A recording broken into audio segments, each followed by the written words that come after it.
Hi everybody, welcome back to the PTC Podcast. It's been ages since we've done one, but I'm here with Warrick MacNicol, having done an epic adventure at the weekend that we just had to, part of getting through it was just we have to talk about this on the podcast. So it's hopefully a little rebirth of the podcast anyway. Warrick, how you doing? Yeah, good, thank you. Recovered, feeling strong. Nice little trot this morning to shake out the cobwebs. Oh, you went for a run? Yeah, a little 12k with Dusty actually. Really? Yeah, so nice little trot around Arabian ranches, and yeah, feeling good, ready to rumble. Yeah, Dusty was on the trip as well. So, you, me, Dusty, and Arunka took on a 24-hour adventure race. How are you feeling? You're obviously feeling fine now. Yeah, physically I'm fine. Sleep deprivation-wise, it's taken its toll a bit. Not just because of the race, but the build to the race, because we had to leave Dubai so late at night and then travel through the night, and then so the sleep is completely out of whack and out of sync. But as a whole, honestly, I'm fine. Just a little bit tired. That's it.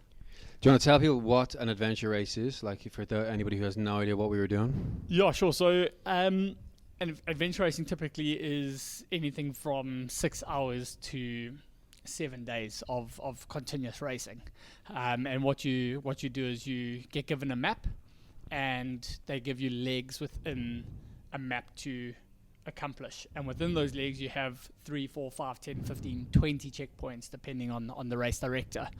And a leg generally consists of a run, hike, something along those lines, a bike, or a kayak, or a abseil, or something along those lines, but it's all man-powered. It's all about you getting you from A to B, and then you're given a map, and you got to find your way from checkpoint to checkpoint to checkpoint to transition, then go checkpoint to the next transition, and you basically go on this adventurous journey through the wildest parts of a country, in essence. And then you've got a team of 4, and you have to have one of the opposite sex in the team, and that's the beauty of adventure racing right there.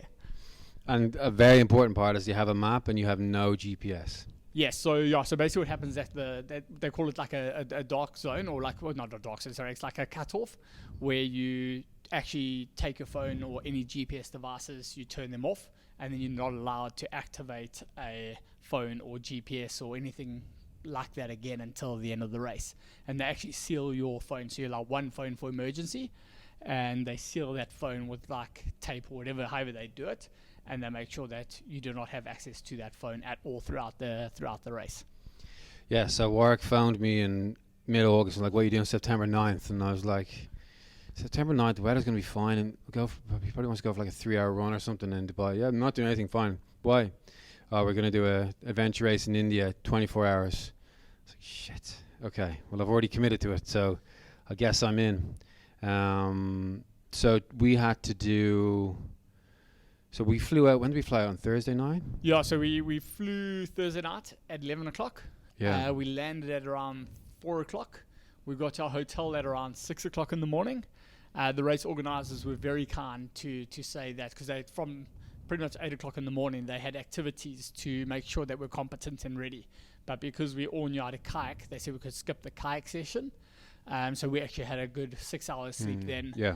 And then went and joined the rest of the teams and did that whole build. But there was no sleep through that whole night. Yeah. And then that little sleep in the morning. And a full day's work as well the day before. And a full day's work, It was this 5 a.m. wake-up call for me, 4:45 on that Thursday morning. And yeah, so then we had that day of admin. We got whatever, we kit check, some little speeches, just hanging around, seeing the other teams. And then when we went to bed, we were up at 2 a.m. Was it 2:30? Yeah, so I think we got home if I remember correctly, we got back to the hotel at around 9 o'clock that night, I think. Then we did the packing and everything like that. I think we were in bed by 11 after like team talks and the kit packing and stuff like that. Because there's a lot of strategy involved as well in this. Like that's one thing you can't really overlook, is that we spent that first night sort of, because I hadn't done one before. I don't know, Arunka hadn't done a long one like that before. I think has she done anything before? Yeah, so it was your first ever adventure race. Yeah. And Dusty and Arunka had done a couple little races in Dubai, but they're all around 6 hours. So it was like more of a teaser.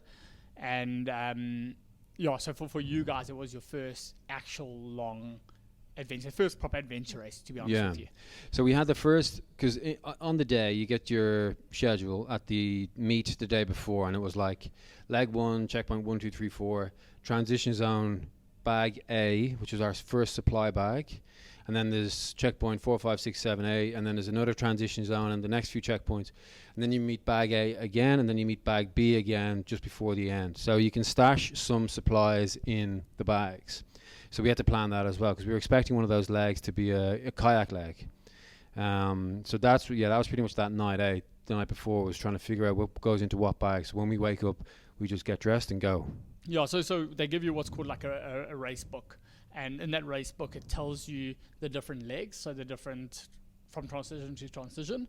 And then it tells you how many checkpoints, but it also tells you there roughly how long it'll take you from start to transition A or transition 1, and then allows you to plan as a team of how much food, carbs, whatever you bring into that leg. And that's that whole strategy side you take, because the bag A for this particular race was the bike bag. So anything that you need bike related was in bike A, and then anything you needed run related or kayak related was in bag B. And that was how the logistics worked for that race. So our first leg, when we we got up at 2 a.m. Was it 2 or 2? Anyway, 2 a.m. 2 a.m. Meet at 3. So we get dressed. We get taxi. We get 2 taxis down because both your bike boxes had to go in the back seat or on the roof or something. I can't remember. So 2 taxi up, taxi back, taxi with the rest of us. Dusty brought 8,000 tennis balls to donate to the kids. So we're looking around this gigantic Santa sack of tennis balls, which the airport security did not like. We landed in Goa and they're like, "What is this?" And he pulls me around to the TV screen, and it looks like an entire suitcase of dinosaur eggs. Like, I was like, "Oh no!" And I was like, "They're tennis balls." And he's like, "What?" And I was like, "They're tennis balls. I'll show you." So open up my bag, I had to hand him the tennis ball. Like, have a look, cut it open. There's no cocaine in there. You knock yourself out, pal. And he did the same to everyone else. Both your bike boxes had tennis balls in them. So you guys, we made your bike up the night before as well, didn't you? You built your bikes the night before. Yeah. And then we show up at 3 a.m. We think it was like a 5 a.m. departure to the gate. Yeah. But there was a bit of a slow issue with packing the bikes into a truck. So we didn't leave. Did we leave at 7? Yeah, we left. So we were meant to leave at 5:30, and we ended up leaving at 7 o'clock in the morning from that location. I think it was around then. Yeah. Hard to say. I was quite sleepy then. I wanted to just nap on that bus. Yeah. So then, what they did is they had a truck that you had to load all the bikes in. But the guy that was loading the truck didn't load it correctly. Instead of loading the bikes, like long ways in, super neat and tidy. He literally just put. And by the time it got to the last 10 bikes, 15 bikes, they literally started piling them on top of each other. Then they had to bring them into the bus and stuff. But it's all mine. And honestly, and like I'd like to say this now early, like kudos to the race organizers, because there was no problem too big or no problem like that. That was. They just dealt with it. They ran with the punches and put on an incredible event. Yeah. And like you said, we napped on that bus until we got woken up. So you tell. So we're driving up and probably about an hour into the drive up to the start line. So what happened is they had a race HQ where everything was based, and the bike transitions and all the meetings happened the day before.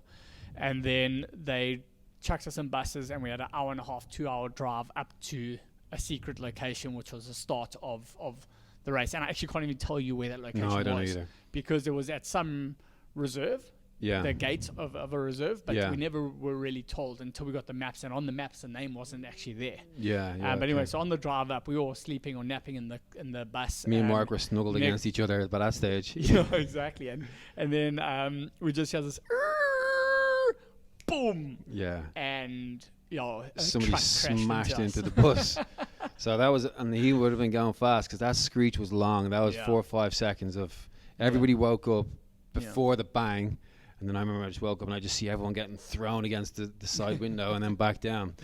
So we stalled for that, figured that out, and then we went on. And then Then there's more strategy when you get your maps at the start gate. Yeah. So basically, what happens then? This is the bit that went completely over my head. So I was sort of learning everything until you got the map, because you were our team captain. Yeah. You got the map, and then you started writing on the piece of paper all these things, and I was like, I'm lost. Yeah. So basically, what happens when we arrived, it's sorting out bags and kits and little bits and pieces, and then it was actually brilliant. They gave us like a little breakfast, a local style breakfast, with some bananas and stuff like that, just to get some extra energy topped up. And then you hand your cell phone in. They then tape that cell phone, and then they then eventually hand you the maps. And the reason why they do that is so you can't start Google searching the route and everything like that and going to sections that might be technical or hard and trying to find trails on Google Maps or whatever. So once your phones are in, they give you the maps, and this particular event had the first 2 legs, so from start to transition 1 to transition 2, all on one map. So you then had to, and they had a master map, so they had 2 maps on the table.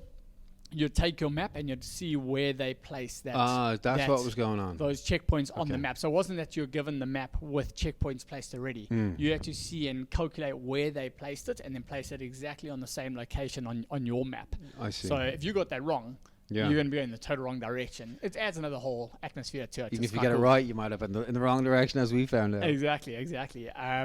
But yeah, so then we got the maps, and then literally you plot the locations, and then it was quite chaotic there. Yeah. And I wanted to just get away from the hustle and bustle just so I could focus. So we went to another little hut. Yeah. And we sat at a little bench and sat down and worked out like our route that we wanted to take. It was pretty much one route that you could take, except for up a hiker bike section, which we'll get into now, I'm sure. But yeah, it was pretty straightforward. So I plotted the route, spoke to Dusty, who has worked a little bit of maps and stuff like that, but just basically got the feeling of what we thought was right. Yeah, I left that bit to you guys. I was like, I don't even know what's supposed to be happening here. I know you're looking at the maps and stuff, but anyway, you guys crack on. Just on there. So what I actually do is, and this is just to give people that take adventure racing onto the next level, is I actually try to calculate. So for example, the start to the first little trail that we're meant to jump on, according to the scale of the map, it was meant to be 3 kilometers. So then I knew if we were running 6.5 minutes a K, roughly how long. So I was watching my watch to check how long we would need to, have an understanding of where we need to turn. Yeah. And then I knew along that next trail, we're going uphill for probably around 5Ks. And then at around 5Ks, we should get to a fork. And then at that fork, we should go left, and then we should go down to a waterfall, and there should be a pink house. So you're calculating all of that, and then pretty much, according to the map, we then have to run backwards after that first checkpoint along the route for 1 kilometer before we get to a sneaky little trail that they've built that will take you to a house where the second checkpoint was. So I'm calculating, writing all of these notes on the map, so then I have an understanding. So I'm not standing, looking, searching the map and actually trying to study the map every time. So it just allows me to, okay, cool, look at it, 5 kilometers along this trail, there should be a fork. Go for 5 kilometers, get to a fork, go down that road, that fork. Yeah, and it ended up being pretty quick, when we got in the gate. Yeah, so I mean, it happens. This is the reality of racing, especially in beautiful places like India. Some countries, and even the UAE, the maps aren't like proper topographic maps, and the race organizers do the best they can do with what they got. And this particular map was a lot of Google Maps. And what actually ended up happening is they had a scale on the bottom left, but it actually wasn't to scale of what was represented on the map. So that first road section where we went off to go left, it was meant to be 3 kilometers. And I remember distinctively 3 kilometers we run along here. And within 500 meters, everyone started darting up this hill. And I was like, oh, sheepers, do we follow them? Do we go our own route? How do we actually handle this Immediately situation? You had a decision to make. Yeah, and we did. We followed them, and it worked out fine. Yeah, followed them, got to the first checkpoint. We were running for about 10K, and then we got on the... You said something a second, which doesn't really jive with my memory. Did we get to the first transition bag before we got our bikes, or did we get our bikes before that? Sorry. Did we get to the first transition zone? So we ran the first leg, 10K, whatever it was, 9K. One checkpoint, kept running. And then we got to our bag after that. Bag and back. Oh, so really? that was it. So what happened was we went up into the forest. We got the first checkpoint hanging off the tree. Yeah. We then took a sneaky little trail, like contouring along to a little village. And Yeah. in that village we had bikes. Sings Yogi or something like that was the name of the checkpoint house or whatever. And then we got that checkpoint, and then we went down the road to like an intersection where the transition area was, and then that's where they had the bikes. Okay, and do you yeah. remember that guy was cutting down the tree, and it was Yeah. full like right by us when Yeah, we came yeah, in. yeah. He's got chainsawing a tree right above 50 people. Yeah. Like, serious. You wouldn't get away with that. But yeah, I do remember that. And then we were on the bike for the hike and bike. Oh, the hike and bike. So we got onto our bikes, and I had a rented bike, so it was not state of the art. It was perfect for a rented bike to go mountain biking with your friends in the jungle. 4-5 kilometers. Yeah, no issue for a little for a jaunt around the park. And it was okay for the first 5 kilometers. It was okay. I wouldn't really complain about it because I was lazy enough to just pick a bike up and you get to India. Like, what do you expect? So the first bike section was called hike a bike or bike a hike, whatever. What was it called? So it's a hike a bike. But basically what this particular race was is we had probably around 10 kilometers of actual biking. So it was through a road and like off roads and stuff Trails, like that. yeah, Trails tracks. To a little village where we had to pick up another checkpoint. Yeah. And then from that checkpoint we then dropped down onto some single track. Yeah. And it was quite nice rideable at first. And then, and this is where it got very interesting, is we then started going up this hill, and then it was too rocky and technical to ride. Yeah. So then you start carrying your bike and pushing your bike and going uphill we went uphill for 2-3 hours. Yeah, hours. And it's like my hamstrings my quads were starting to cramp, my groin was starting to cramp, and we didn't have a watch because I didn't have any time. I didn't know what the time was. So I'm thinking we're 2-3 hours into this, and I'm already cramping. It's gonna be a long day. The best thing I could think about was it's like pushing a very light prowler from a gym up a hill for hours. Very light, but for hours, just endless. And then you get a little bit of a downhill, jump on your bike, go downhill, and then back up the hill. So we're going on for ages.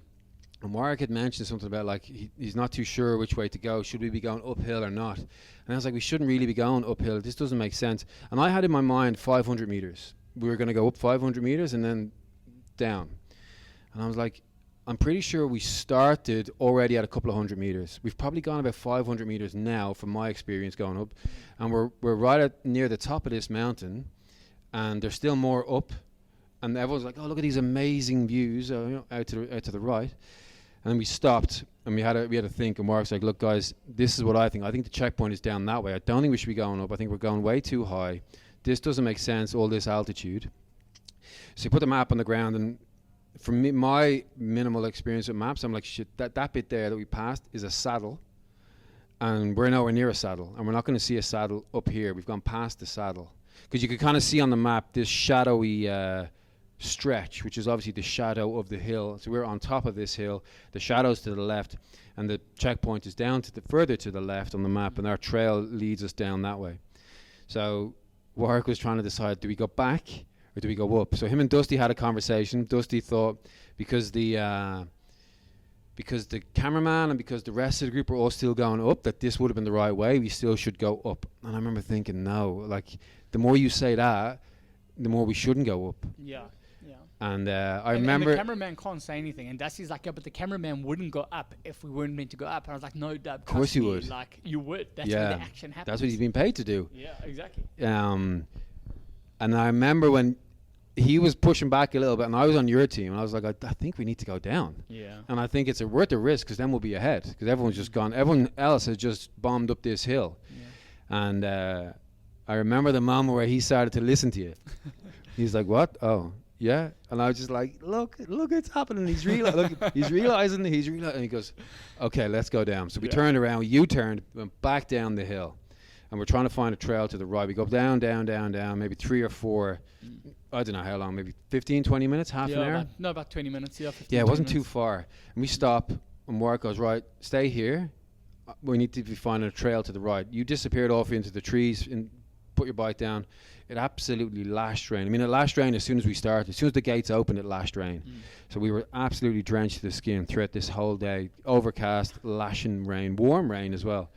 And you came back on, right, there's no trail there. Like, long story short, on this bit, there's no trail. Yeah, so just from my perspective with the maps and stuff like that is when we're going up along that trail, the contours weren't clear, and because it was like a Google Earth, but with a lot of green foliage highlighted on the map. It was like a screenshot that had then been printed. Exactly, yeah, and it didn't quite represent the contours or anything like that were on the ground, so we couldn't really see where the saddle was, and the altitude of the saddle, because that's what normally happens. You altitude, you check your altitude, this is where you need to start going down, you start bombing down, you find a trail and you go down. But then on the bike as well, on the way up, I remember distinctively seeing a trail go to the left, and I was like, I even said to Dusty, I was like, bro, I think we should be going down there. But again, because and it's the same map we're on now, we're on the same map because we haven't received a new map yet. Everyone was going up, and last time I thought we should have been going straight because it wasn't 3Ks at the start. Everyone went up and they were right. So we just like, cool, let's just go. But then what happened when we got to that checkpoint at the top, or that viewpoint at the top, and we overlooked this whole valley? Instantly, I could just see the river, where you could see the mountain range, and on the map it represented, and then you could see the shape of the river and the flow of the river that represented exactly what the map was showing. And I was like, guys, we need to be down there. And the checkpoint was right beside that river. Yeah, and I actually whipped out my compass there, and I got the map set up correctly with north and true north and everything like that. And basically everything that was represented on the map, including the mountains in the distance, were all saying we needed to be down there. Yeah. And that's eventually, and it was like you said, like Dusty's, like a penny dropped with Dusty. It's like, it slowly dropped. It took about 30 seconds. It took about 30, but the first, his pushback stopped. Then he listened, and then he was like, oh. Then he looked out over the landscape. Then he looked back at the map, and I could see okay, right, we're going back down. Yeah.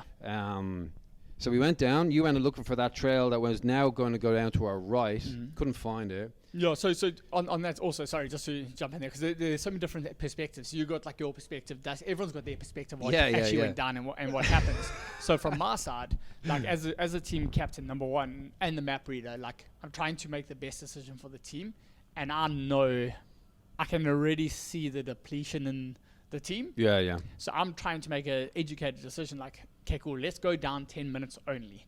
If we don't, or 10, 20 minutes, if we don't see a turn to the right within 10, 20 minutes, we follow the rest of them, because this main trail has to lead somewhere. Yeah. So we follow the main trail, and that will take us, whether it's the right town or not, we can work it out from there, whether we have to cycle extra 10 kilometers out, but at least we're off the mountain and people can get water, because now we're starting to run out of water and all of that. Yeah. So I've got that in the back of my mind while trying to negotiate this whole map conundrum and stuff like that. And you also just don't want to be going up a mountain when what we didn't realize, and I thought about this after, was in that valley from the top of the hill we could see this pink temple. Yes. And that was just a random pink temple when we were on top of the hill. So when we went back down, you went looking for the trail, couldn't find it. We decided, all right, our 10 to 20 minutes was up. The gamble we tried to take didn't pay off. Let's go back up the hill and get after the group. Yeah. So we turn around, we go back up the trail we've just gone up, and then you went a little bit further ahead, and then just turn around and go, I just see you coming back through the foliage. Go back, they're all coming down, go back. So we just picked up 180 our bike, jumped on the bike, and hightailed back down the mountain. And now it was a case of, it's on. We're winning. We need to go. We know what we should have stuck. We should have stuck to our guns and gone further down when we decided to go down. And that's the hard part, honestly, with the whole thing. And the hard part, the beauty, the drama of adventure racing is because of the specific situation. Like, normally I'd back myself. I'd be like, done. We need to go down there. Let's go back. Let's find a way down. Let's khalas. End of story. No questions asked. Yeah. But because it was at a scale. Yeah. I didn't back myself, and I knew we had to be going down. I knew it. I knew we had to be down there, but we didn't do it. Didn't react early enough. And to have that hesitation, have that doubt in your mind, that doesn't help, eh? Yeah, and it was because we'd followed them the first time. They were right. They were correct the first time. Yeah. So we took off straight back down. I went over the handlebars at one point in that stage. Did you see that? I didn't. I heard the drama because you were literally just behind me. I heard like the OF kind of situation, and then I went over the handlebars at that stage. So when we were hightailing back down, we were going too fast. I'm not skilled. My bike was not the right size. Technically, my front wheels were too small for the speed I was going at. So I found out later. But I just went left. I don't know, over the handlebars. Anyway, I put my right arm down, down a hill. And just because there was so much foliage on the right, it caught me. Yeah. And it didn't hurt my shoulder. I thought it was going to hurt my shoulder. I got up thinking, oh, that's okay. Actually, my fingers are really sore, they're still sore. But fine, keep going. Got into the dense jungle again, and we turned right. And I tell you what was interesting was the whole thing just exploded into life at that stage. We'd been dragging our ass up and down that mountain, kind of not arguing, but just unsure of what was going on. And then when we saw these boys coming back down the mountain, it was like, boom, like the whole game just blew wide open. And I was like, this is cool. Let's fucking go. Yeah.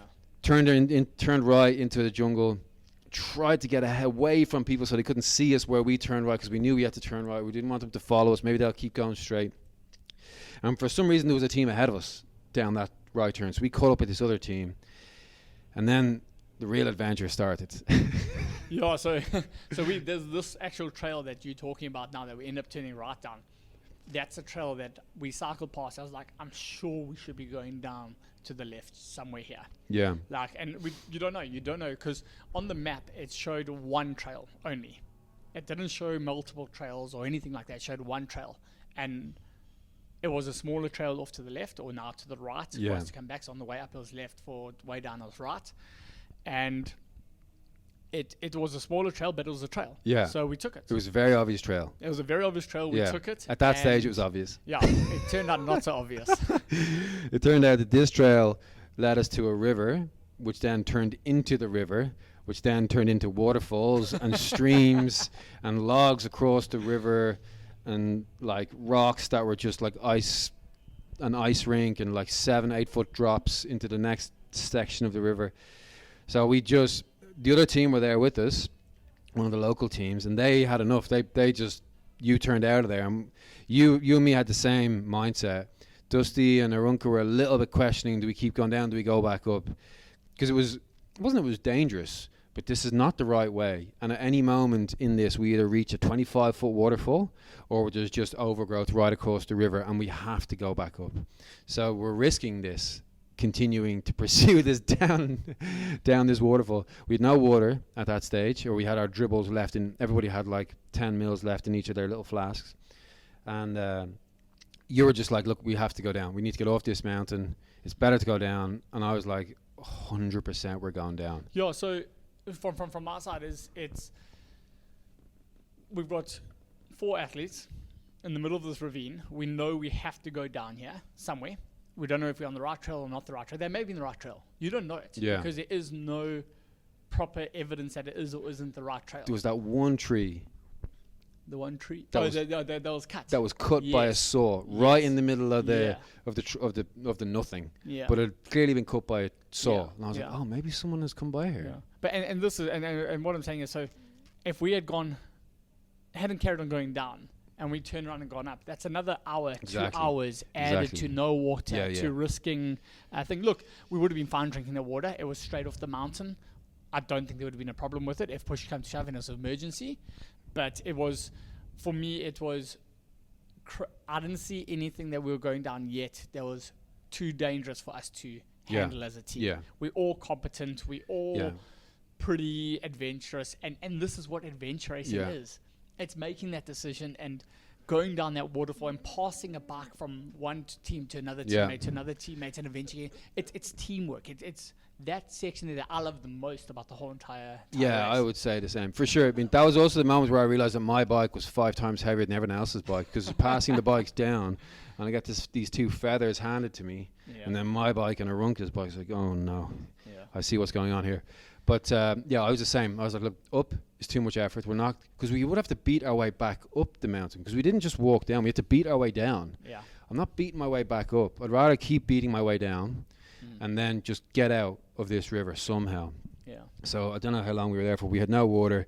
Dusty drank through that life straw thing out of the And Urumqa, yeah. the thing. Did you? No. No, I didn't either. I was like, I can suck this up. I'm not going to die. Yeah. In my mind, I was like, look, there's massive canopy foliage over us. We're never getting help out of here. Worst case, we leave the bikes, we walk out. We can wiggle our way through all this stuff. We'll be fine. But then we got to the end eventually, to cut that bit short, and we got this wider valley where very obviously to the right, we're on the left riverbank. Very obviously to the right there was an obvious trail, but up to the left are like 10 o'clock as we looked out off the hill. You couldn't really be sure if there was something there or not, if there was a trail. And we knew we had to go right, but we had to be on the left of the river. So we were trying to weigh this up. And the next thing, we looked up the mountain at our 6 o'clock, and the boys are again coming back down the mountain. I was like, oh, fuck, it's on again. We're back in the lead. Yeah, this thing just exploded again. We're winning again. This is the right way. So we went straight across the river again, back up the other hill, and gone. And then by that stage, all the crews just bunched up together in the next hour coming across this trail. It was pretty steep. It was pretty unstable. Where everybody was walking, carrying their bikes. And then we finally got out. And my favorite bit, one of my two favorite bits, was we finally got out and we're in this flat valley. The river is beside us now, super chill, just flowing and streaming along. And this lush green grass, this really red trail that the bike was on, all these small trees just dotted around. I remember thinking, this is the bit that I've been looking forward to for the last 4 hours, whatever it is, 3 hours. Like this bit, this is amazing. And it was smooth, it was flat, easy to cycle. Everybody was relieved and happy. And we pulled around a corner and we get to the pink temple. Yeah. Of course that's the checkpoint. Of course it is. Of we course knew it was that's the temple, it just didn't say pink temple on the description. Of course that's why did we have any hesitation? Yeah. From the top of the mountain, the pink thing is not just, they're not going to not use the pink temple in the middle of this valley. So anyway, we got our checkpoint and off we went. Got our soda water. Yeah, that was my favorite part. So one of my favorite parts, I think. Obviously, the hike back for me is just, it's pure adventure. It's wild. It's rustic. It's hard. I got 1,000 thorns in my hand still. Exactly. I pulled a thorn out of my hand earlier today. Yeah. Anyway, so we get the checkpoint, 100, 200 meters from the checkpoint. We're riding down and we see a little shop to the right hand side. And Harumka's out of water, Keith's out of water. I had a little bit left. Dusty had nothing left, and we pull in there. I go to the shop, I buy a whole packet of waters, and I come back down, and there's Harumka taking a pack of everything, and she's dived into this little by the side of the road, you have these gutters. Yeah. And inside this gutter is pure flowing, clean, fresh water. And there Harumka is just lying down with media crews, and the locals just staring at her, laughing at her, lying in this water, cooling down and just taking it in. So I throw her water. But to me, it's so much of what Adventure Racer stands for. Yeah. She's pushed herself so hard, so far beyond possibly what she's pushed herself before. And this little bit of lifeline just rejuvenates her. And you just see her passion, her power, her love just come back to life from just lying in this river and embracing this moment and what she's just done. And that was an epic moment until 2 minutes later. What happened 2 minutes later? So then we basically get the waters. Because I missed that. I was down the road on the street corner. No, you're so basically what happened then is you came back up. We all got water. We had 3 soda waters each, whatever it was. And then we jumped on the bikes and we carried on to transition area 2, which was bike to bike actually, but you got your bags again and then activity. And we got about 100 meters, 200 meters into this bike after this little shop. And I get a call from Harumka back, Warrick! So I turn around and look back and her pedals falling off her bicycle. So I'm like, oh, sheepers. So I go back, put it back on for her, ride 50 meters, 100 meters, it falls off again. And ride again, and it falls off again. So eventually it comes to the decision now of, listen, we can't keep going back and forth. I had a little tow rope attached to the back of my bike. We hooked it up to her handlebars, and we towed her to transition to transition first, and then Well, I mean, when you say we towed her, you towed her. Yeah, but it's a team thing. Yeah, but it was all you. But it was all you. This is the point. This middle part of the day was my toughest struggle. I don't know why. We're still overcast. I think the rain had stopped at that stage, but I found myself getting off the bike the most in this part of the day. Yeah, and this is now 3 o'clock in the afternoon, 4 o'clock in the afternoon, because by the time we got onto the next section, it was already dark. Yeah. So this is late in the afternoon. We've been going for a good couple hours already, like 7, 8 hours, 9 hours. Yeah. So we now like getting into the deep side of adventure racing. For whatever reason, this was the toughest slog. And now I'm thinking I got a whole half a day still. We're not even 12 hours into this 24-hour thing. Anyway, we got looking for the next checkpoint at some point, and the map didn't match what the road said. So we double guessed ourselves. We took off down the road, and then we cycled all the way, and you're still towing a runka up and down road hills, like big things. And then we finally turned this corner, and we're at the transition zone where all the organisers are, and it's like, we shouldn't be here yet. We should have got a checkpoint before we got here. Yeah. So the map showed a river that went to a 4-way stop, and then at that 4-way stop, there was 5 kilometers from the shop basically, and we cycled through a 4-way stop kind of thing. It wasn't really a 4-way stop, but we cycled through a little 4-way intersection, but it was only 500 meters, a kilometer away from the shop. So according to the map, it could never have been the intersection that we needed it to be. Yeah. So then, and it didn't have a major river between it before it. So then what we did is we rode, and we eventually got to a major river, and just after that major river was the transition a 4-way stop. Okay. And then just after that so at the 4-way stop, we turned left, and we meant to turn left for 1.5 km or 2 km, whatever it was, and then you're meant to get a fork in the road. And at that fork in the road, we're meant to turn left and then have the checkpoint just on the left. So we do that, we follow that, boom, we get to the water station, the river, the river, the 4-way stop, we turn left, 1.5 km, 2 km later, we get to the Y, turn left on the Y, and as we're going down this hill, we see all the people down at the bottom. We think, oh, yeah, this is a checkpoint. Yeah. Amazing. Rock up, and it's a transition area. So we've gone past the checkpoint. So now we know roughly where the checkpoint is, because now we can calculate we can readjust and what we need to do. So we restock up with water and food and stuff like that, and we head back out to the checkpoint. The checkpoint. And that's the bit. I think that's the bit that cost us. Yeah. Because up until that bit, we were not winning, but everybody had made the top 3, I'd say. And everyone had made the same mistakes earlier in the day. Everybody was the same level of fatigued at that stage, and then we had to go back, and you had to tow a runka back. Yeah. It's not like so go back again to cut this bit short. We eventually found that checkpoint, U-turn back to the transition zone.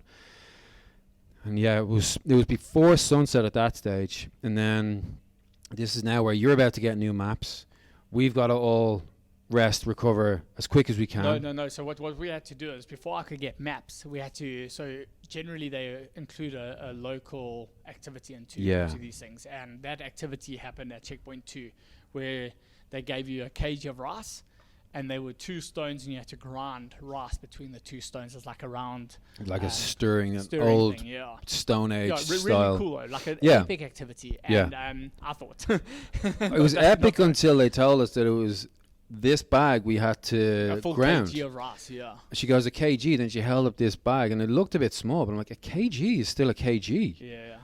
Oh God. Anyway, so we grind the rice as a team. Yeah. We all took turns, and then I could only get the maps. After. And then while I was getting the maps, I got the maps and I was plotting again. It wasn't plotted, so I had to spend time plotting and understanding where to go and choose our routes and everything like that. And then you guys then got all my stuff ready and got each other's stuff ready, and then we're filling up everything. We're filling up all our water. We're trying to put the hydration salts in one of your flasks. We're trying to put the carb drinks in the other of your flasks. You go to me here, can you sort my bag out, blah blah blah. I was like, yeah, cool. No, I don't know what you want, so I'm literally running through your pockets. What's this? This is a rubbish of a goo gel. Okay, I'll put a fresh goo gel. Now what's in this pocket? There's a rubbish of another thing. Okay, I'll put the new version down. I'm just substituting rubbish for that. So that, I don't know if you did that on purpose, but I was like, this is actually massively helpful to put your empty wrapper into the pocket that it came out of, and like Yeah. this is still the space for this thing. Yeah, so that wasn't, but I mean, it's more just so we don't leave rubbish around. Yeah. So I don't want to leave any rubbish, like it's leave no trail. I was stuffing it all in my Unwanted backpack in a certain pocket, so like that's my junk pocket. Yeah. But it's actually a better idea if you're not gonna, because then Dusty had done something similar because he was off doing something else. I think he had to get the instructions because there was a few changes. Yes. So they called some of the captains over, and you were doing the thing, so he was over there listening. So I'm doing everybody's water. Arunka is just sitting down. I don't know what she was doing at that. Oh, I was doing a band-aid. She was working, taping or band-aiding something up on herself. And now she's about to get a replacement bike. So the replacement bike at that stage came for her from some other guy or girl who dropped out of the event or finished the 60k event. They offered to lend her their bike. So yeah, so in adventure racing, you can't get a new bike unless it comes from another participant. Oh, so okay. if another participant is willing to give you a bike, you can then use that bike. And the race organizers were incredible like that. They managed to get Urumka another bike, otherwise I was towing her for the rest of the day. Yeah. And that wasn't going to happen in a hurry. I can Definitely promise not. you now, I was pretty Considering tired what you already. had to do at the end of the day. We'll get there. But yeah, so she then has this state-of-the-art bike, and I'm left on this like 100-year-old mountain bike. And that part of the day was great, but that was our best section. Yeah, so from there, I mean, we got the maps, we did whatever we need to do. The only hookup was, so this is Dusty's favorite part of the trip. He asked Keith to top up the back of his bladder, but then you fold a piece of fabric over the bladder, and then you put the cover slip over, on, yeah. like the slip on and like a cover, so it locks it in place. And Keith forgot to put the fabric over the wrap it over the straw and then put the cover on so it seals the thing. Yeah. So Dusty puts his pack on, brand new shorts, brand new shoes, socks, everything like dry, happy as hell. And as soon as he gets on the bike, all the water of his pack, it was 20 meters away. Yeah, exactly. 20 meters away, and I've Just already trips down his back, down his and I've already like taken off down the road because I'm slow. I'm gonna go Yeah. first. You guys are gonna catch me. And I've taken off, and I look back, way back, you're stopped. So I'm waiting. It's black by now. It's dark. It's completely nighttime. Yeah. So I cycle back, and Dusty's like, he's trying to be nice. He's trying to be like, these things happen, bro. But I could tell he was just like, Yeah, and that is the beauty of adventure racing, honestly. Like, and kudos to Dusty here. Now we're like 10 hours into a race. Everyone's tired. Maybe Everyone's even more, got, yeah, because it was wet the whole day. Our feet are starting to get Yeah. sore, and he just like, cool, you're Keith, like you're an arsehole, you're a dick, whatever, like chirp, but like you laugh about it and you carry on with what Yeah. you've got. yeah. We were all. I stayed in the same clothes. I didn't bother changing. I was like, I'm just, whatever it is, it's just the way it is. Let me just get through this. Yeah. I probably would have changed if we had another day, two or three or day four. Just I would have kept real fresh. It was like, I'm not hurting enough to change just now. I'm just gonna power through this. Yeah. And then we smashed it the next bit, nighttime riding in the jungle roads in India. Yeah, so they changed the maps by then, and the new maps that we had got were a bit more, High definition. just a little more readable. Yeah. It was actually like it actually gave you a full Google map that was printed, so you could kind of see what was going on. And we were edging down into a town as well where there was like better roads, better Yes. lit up areas, junctions, road signs here So and we there. actually went down all the way to the main like beach resort area of Goa, and we're riding down towards that. Yeah, we got lost in a golf course, climbed over a fence, security guard shouted at us, fixed the fence. No, let me correct this thing properly. Okay. So we ride through this golf course. We get to the beach. I'm like, I'm not going to ride through the beach. I saw a little road to the left through the golf course. So we go through the actual, like, past the tee box, the green and everything. And I see exactly where we need to go. So I see the security guard starting to, like... Oh, run. did you? Yeah, I saw him coming with the torch. So I'm like, guys, Oh. quickly. So I chuck my bike over, start passing. I jump over. Now I start passing you guys, your Yeah. bike. So one guy jumps, pass a bike, guy jumps, pass a bike. They see the security. You guys Yeah, all that's see the security guard then I coming. saw, we got about 2 bikes Yeah. over, and then I saw the security. So I was like, now- oh, go. You guys run, and there's old Kippy there that's just helped you all get your bikes across the bloody the The fence. fence. We Left broke me it. we- talking to this we guy on my own while my team's buggered off. we were a little bit behind you, just kind of looked, but it was a case of just go, just move, just get over the fence. And there was a weird stack of posts on the ground. I was like, worst case, we'll just wedge a post. Yeah, well, that's underneath what I ended it. up doing. But Yeah. Thanks for leaving me there to fight the security guard on my own. Yeah, Appreciate he was just waving us towards that. When he realised the fence was going to be fixed and wasn't going to cause him any more work, he was chilled. Yeah. It wasn't a case of like, nah, you're trespassing. Yeah. So then we got that beach checkpoint. That was supposed to be a kayak checkpoint. But because we started too late, they closed the kayak section. Or because we got lost or whatever the reasons were. It was just too dark at the beginning of the past the cut-off point. Yeah, but they did it for everyone. So it was because we were late. And honestly, by the sounds of it, they actually cancelled the kayak leg before because for some reason the authorities wouldn't allow the kayak to happen. So it was cancelled before. And then a second section that was supposed to be a run back into the jungle with a run or a bike, I can't remember. That was also cancelled because now the animals were on the move, which is basically tigers and panthers, they told us. Yeah. So I was like, fine, cancel that bit. So then that meant 15 hours on the bike straight. So back that to was back. just so you're aware. So that was actually 2 checkpoints, but they were on the same route that we were pretty much riding. So you just had to walk into the jungle to actually find those checkpoints. Right. So it wasn't like we lost major distance or anything like that. It was literally the fact that we just carried along the route and then did it from there. Yeah, and then the somewhere in the midst of all of this last section, so now it's about 9 or 10 p.m. And we have to go back up the mountain to a certain point. This was that transition first. We had the transition area 4, I think it was, where under the it bridge. was so nice. Like Arimka had coffee for us, and we all had coffee and chocolate and sat in. Our spirits were high the whole way. Yeah. Like I give it to the team. It was epic. Yeah, there was no issues, no bickering, nothing. So yeah, we left that underpass at 9:45. I remember on the watch, and then it was just the last section, 4 or 5 checkpoints, and this is where you just helped me out massively, where it was just not quite on the most steep hills, but on this long undulating section on the highway where it just rolls up beside me with his hand out, this little tow rope between his fingers, goes, here, put this on the middle stem of your bike. And I was like, what? So okay, put this on, and then we just go woof like a rocket. Like, it was absolutely incredible. Warrick just took off with speed, and I was full blast pedaling as well. I was trying to match your gears, also trying to avoid hitting your back wheel because we were pretty close to each other, and not knowing how far away I could get on this thing. Because every time I went back, I could feel it jerk me. So it was obviously extra. So don't let it go on full blast. And we've absolutely smashed this kind of road section, and then.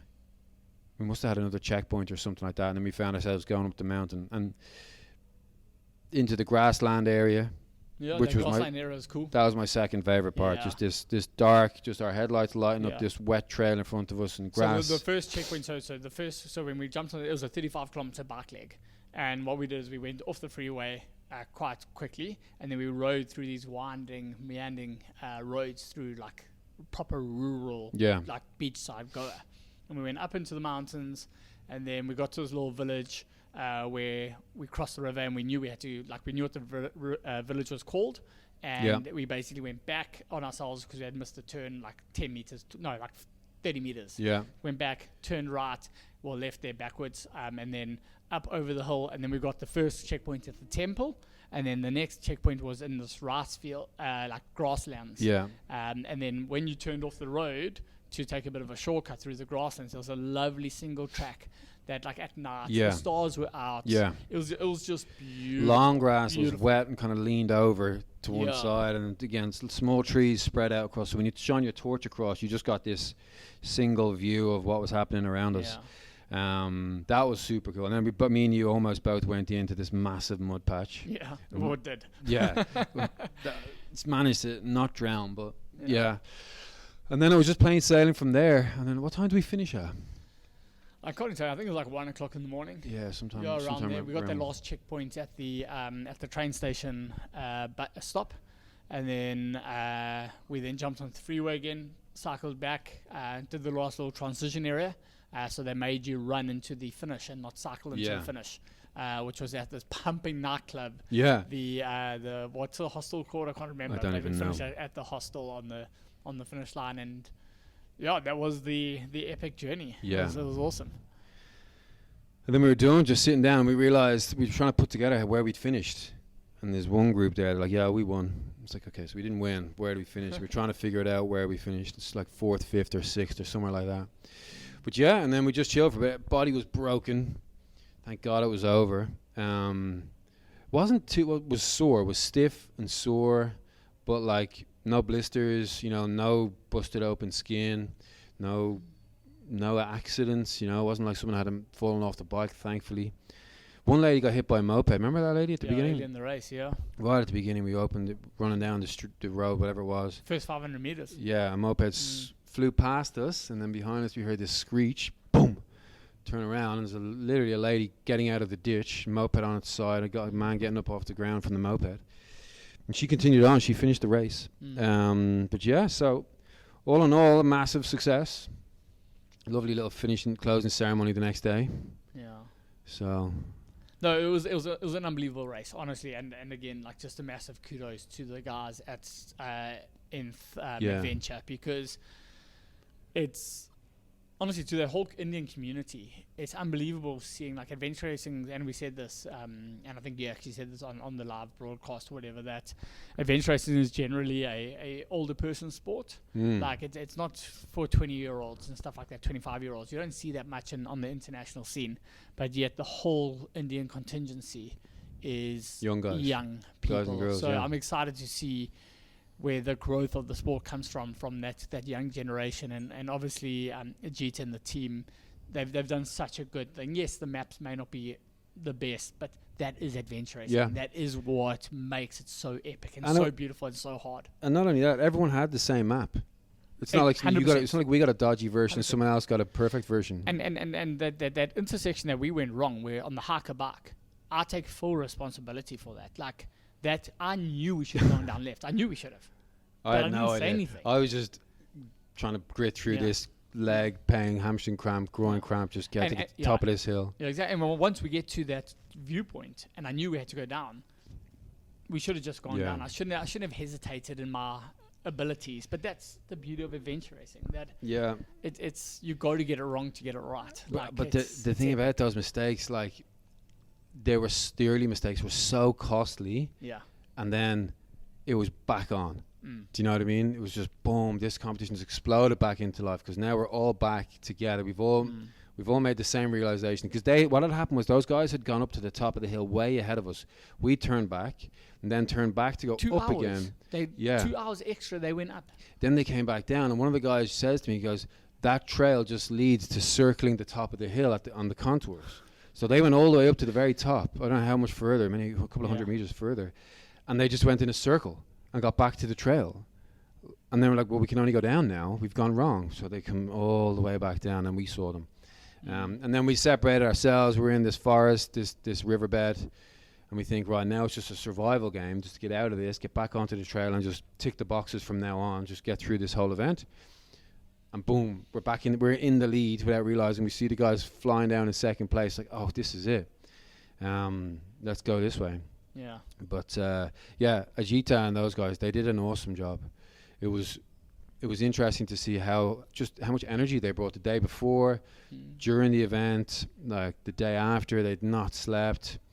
They were pumped to be there. They were pumped that we had shown up. We were almost like VIPs.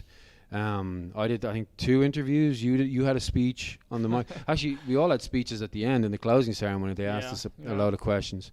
That closing ceremony was cool. I thought it was going to go on for ages when she said she's going to thank everybody. And then it was a really nice way. She thanked everybody, told a funny story, like from the camera crew to the driver who was just driving a team down, and he ended up chipping in to help out. He got a big shout out and everyone thanked him. And they all got like little awards. Little so gifts, yeah. Passion and thought and care that has gone into the series and these races. It's honestly, anyone that listens to us that's an international adventure racer or from Dubai, like, go give it a go. Definitely. It's unbelievable. And like, I just want to say this quickly now. Like, I am so impressed with you, Dusty, and Arimka, because it's not an easy form of racing.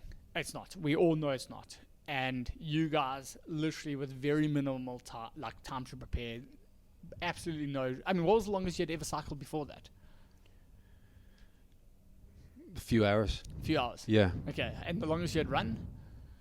4, 5, 6 hours. 4, 5, 6 hours. So the most you've got in your legs is probably your summit attempts and stuff like that. Oh, yeah. But the reality is that you don't come a cycling background, and 80% of that was cycling. Yeah. Arimka has, I mean, you guys had to rent a bike. You don't even own your own bikes. Yeah. And you get through and you smash this thing in 16 and a half hours, I think we did. I can't remember. Yeah. And it's honestly, it's kudos to you guys for actually taking it on first off and actually just smashing it and getting the job done. That's what adventure racing is. It's ego aside. We work together and we get the job done. And it was a privilege and an honor to take you guys on this journey and to do this journey with you guys. So it was epic.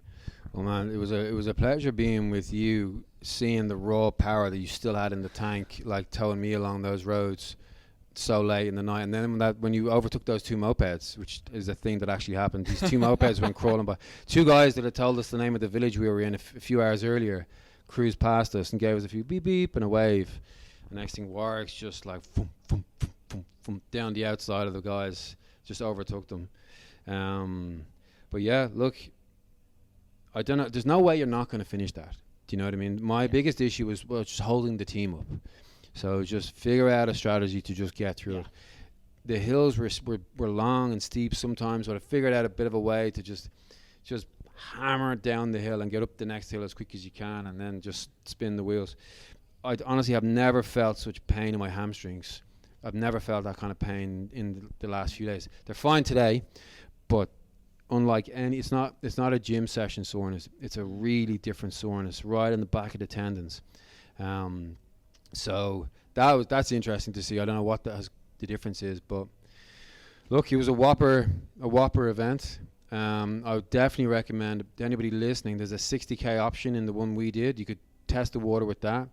I don't know if we would have got through 140k's if we didn't have you on the team. To be honest, like I don't know who could have done as good a job as you did taking us around from the prep before, getting us just motivated and organising the flights and the hotels with a Gita and everything like that. It probably wouldn't have happened had you not been driving that ship. So thanks for that. It was epic, as you say.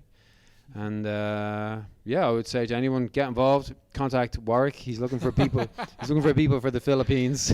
I don't know. Yeah, and honestly, I'd like to just add in there, Keith. Like, honestly, this distance of racing, the 12-hour, the 24-hour. So it's when they say 24 hours, got a 24-hour cutoff. You have to finish the race in 24 hours. It's not that it takes you 24 hours to do the race. But the 12-hour to 24-hour distance, it's a really good distance for someone that is stepping into adventure racing and willing to explore. You learn so much about who you are through events like this and races like this, because it's not just, it's how you deal with people, it's how you deal with adverse situations. I met a gentleman this morning. We're talking about the race and stuff, and like I'm running a business at the moment, and I've got things that are happening, and it's stressful. There's a lot going on, and you're constantly getting hard knocks and stuff like that. And at the end of the day, you think they're problems. You think it's hard. You think it's tough, and then you do a race like this. Yeah. And for me personally, you then realize what really this is hard. Running out of water. Yeah. On a 4-hour bike, there's usually a 4-hour bike, hike a bike, that ends up being 6, 7, 8 hours, hike a bike. You very quickly realize what hard is. Yeah. And those minor details, like, yes, they're stressful, they are a big part of your life, but there's so much more to life and how to handle those situations with people. Because you have to handle your team. You can't just snap at your team. Yeah. You can't just leave your team behind like, oh, fuck this, I'm out, cheers, guys, I'll leave you here. You're going to go off in the mountains on your own, get lost. Yeah. Good luck at that. So it's honestly, it's a great way of discovering who you are and what you're about. And if anyone wants to get into it, please shout. Like, I love the sport, I love adventure, and I would love to see the sport grow as much as possible. So yeah. And I have examples of the same thing since we've done this, where people under stress asking me for stuff, and I'm like, I can tell you're stressed. This is nothing stressful about what's happening right now. Oh, your little world has been slightly disordered and disorganized, and forget it. Come with us to the jungle. Yeah. And I think Arunka put it best in one of her posts, which we'll probably wrap up on this. She just simply said, it was an amazing experience, and she learned that there is softness in hardship. And I was like, that's cool. That's a cool way to look at it, because as much as we were struggling, and everybody's in the in the shit. Everyone's down and out for different reasons, different times, peaks and troughs. Everyone's still making sure that you're looking after how you conduct yourself in this team. Do you know what I mean? I can't take my frustration out. I can't do, if I was by myself, this is how I would act, A, B, C, D. Right now, I'm part of a team. There's a dynamic here. We need to sustain this dynamic. We need to get over this finish line. I need to curb that and act appropriate. You know, no matter how agitated, hungry, thirsty, tired, snappy, whatever I am, even if I don't agree we should be going down, up, left, right, it's just, all right, what's best for the team is we just, we're yes, in, let's go. Yeah. And it is everything's team decision at the end of the day. And I'm glad you've realized this before we go to Philippines and race 300 kilometers together. So just a final note, I'm not going to the Philippines. The winner of the event at the weekend had automatic qualification to the World Championships in the Philippines. No, it's just the Asian Championships. Okay, so at one point in this thing when we were winning, I was like, oh no, like I'm gonna have to have I'm not going to the Philippines. I'm just not going. How do I have a conversation? We better not win, but then I want to win, but then we better not win, because I don't want to have this awkward conversation with the guys that goes, I'm not going to the Philippines. It's the wrong time of year, firstly, but also like, I can't do this to myself again. I think it was 2 days in the Philippines, is it? 3 days. Yeah, see you later. Yeah, 300 kilometers. It's a 3-day cutoff. Oh my God. Like, I'm never going to do this again on a rent-a-bike, put it that way. And I don't see myself buying a bike and doing the hard yards enough to do even a 2-day or a 3-day event. So let's see. But Philippines, Warrick's looking for a team members. Yeah, let's go. In December. Cool. All right, Warrick, where can people catch you? You got rid of your Instagram, would you? No, I'm back on it for now. It's a love-hate relationship, me and Instagram. Yeah. So let's see. Yeah, we'll work on that. Warrick MacNicol, isn't it? Warrick MacNicol. That's it. And just talk briefly about your upcoming event. Just plug it while we're here. Yeah, thanks so much. We've got the Burj to Burj half marathon, the first edition of Burj to Burj half marathon. It's going to be a experiential based half marathon. What that means is we're trying to cut away from the standard cookie cutter of just put an event on and you run, you finish, you're done. We're renting Burj Park for 3 days, so it's under the heart of the Burj Khalifa. It's obviously costs, and we want to really put on a good show that shows what events and running events should be in Dubai. The entries are from 50 to 200 dirhams, so we're not going the standard 3, 4, 5, 600 dirhams an entry. It's honestly my passion for running and sport is what is driving this, and I believe that athletes are first, and it's how we represent that in giving the athletes as much as we possibly can, and sponsors as much as we possibly can for their buck. So come along, honestly, 21st of Jan. 21st of January, 21st of Jan. I'm very excited for it. It's going to be epic. You will be wowed along the route, along every aspect of it. I know you guys, the training room, are going to be there. Yeah, TTR Endurance. Sign up, Sean Burgess, get in touch. Yeah, so yeah, it's going to be epic, and I cannot wait. I'm very excited to bring this one to Dubai, and it's been a 5-year journey for me. So yalla, let's go. Awesome, bud. Well, thanks for that, and we'll leave it there. We'll catch you guys next time. See ya.